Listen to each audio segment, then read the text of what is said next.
Welcome back. The last 2 years have shown us once again that the cattle feeding business can often be a very tough ride. It takes skill, dedication, and someone who truly loves feeding cattle to stick with it. That's one reason why it's so gratifying to see the industry recognize lifetime achievements with the Cattle Feeders Hall of Fame. It's an event that is now in its 8th year. Brian Baxter has more on the most recent inductees. If you're a cattle feeder, you often start your workday before dawn, take big risks, and work long hours, sometimes 7 days a week. So why do cattle feeders do what they do? Cattle feeders have a passion for the industry. We want to put the best product in front of the consumer that we can. I think we have short memories because it seems like every 7 years we go through a cycle, and cycles are tough. So it is not for the faint of heart, but you're dealing with the best people in the world, and to be able to do the kind of business we do on your word and on a handshake is something very unique in this world. We're providing food for the world. I think cattle feeders in general just have something in their blood that's important to them, and if as hard as they try to get away from it, you can't get away from cattle feeding. For decades, cattle feeders have been the people who are responsible for finishing the cattle that help make the U.S. beef industry the world's leader. And a few years ago, the Cattle Feeders Hall of Fame was created to honor the hard work and rich heritage of America's cattle feeders. So the Cattle Feeders Hall of Fame, really the value is grabbing the heritage of this industry and preserving it, and really identifying the people who have given their all to the industry and made it what it is today. This is our 8th year, and so we're quite excited to be 8 years, and it just keeps getting bigger and bigger every year. At the 2016 event in Denver, 2 individuals selected by their peers were inducted into the Cattle Feeders Hall of Fame. One of the new inductees was the late Bob Koch, a man who spent his career feeding cattle in Nebraska. You know, Bob and I go back, this is back in the 80s when I first met him, and you know, he was a different type guy. He was a great trader, great feel for the markets, tough. He had a gambler's mentality, and he went all in and all out, and you know, he revolutionized a lot of the way cattle were fed in Nebraska.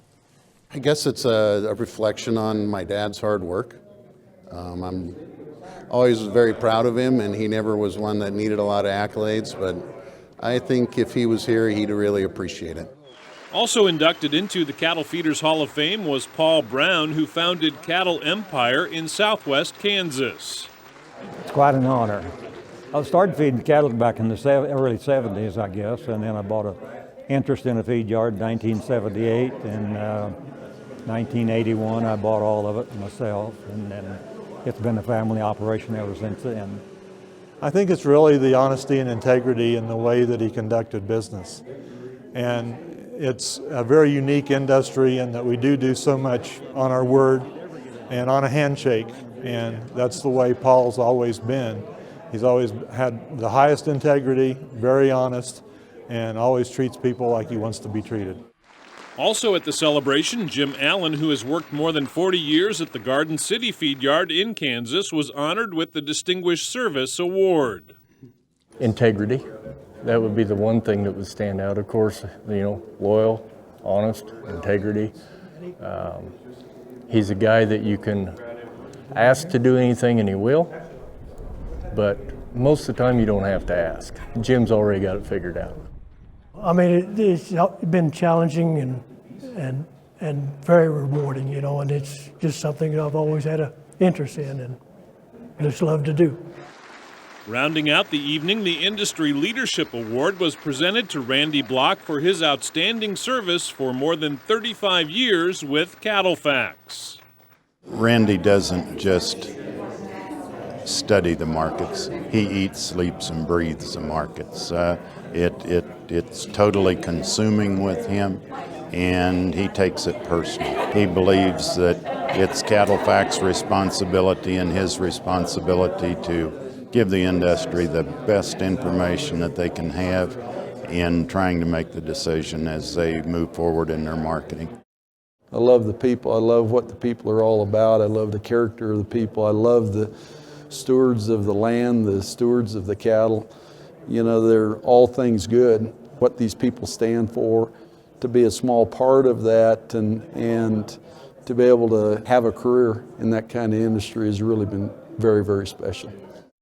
The Cattle Feeders Hall of Fame is presented by the National Cattle Feeders Historical Society with support from founding sponsors Merck Animal Health, Drover's Cattle Network, and Osborne Barr Communications. Reporting from Denver, I'm Brian Baxter for NCBA's Cattlemen to Cattlemen. You can find out more about the Cattle Feeders Hall of Fame and the effort to gather stories and images to help preserve the history of U.S. cattle feeding by visiting the website cattlefeeders.org.